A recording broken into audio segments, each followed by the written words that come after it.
Today is Wednesday, January 14, 2026, and Jesus moves seamlessly from synagogue into intimacy of a home where he heals Simon's mother-in-law, revealing that God's saving work enters ordinary life and personal suffering.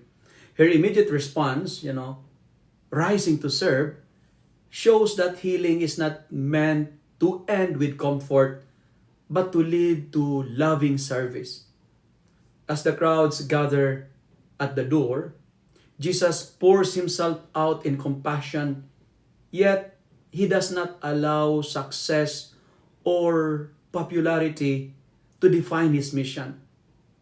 And before dawn, he withdraws to a deserted place to pray, reminding us that real ministry is rooted in communion with the Father.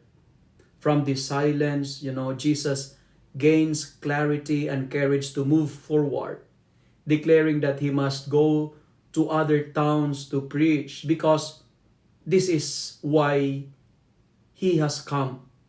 And the gospel presents a clear rhythm: healing that restores, prayer that grounds, and mission that sends us beyond ourselves. My dear friends, dear brothers and sisters, let me conclude my reflection with three M's: mercy, mediation, and mission. The gospel calls us to mercy, that is, to allow Christ to heal us and to extend that healing to others, to meditation, to remain rooted in prayer so that our actions flow from God, and to mission, to move beyond comfort and bring the good news wherever we are sent. The healing of Simon's mother-in-law reminds us that we have a God who loves the people we love. We have a God who cares for the people we care. And remember, when we care, we can cure.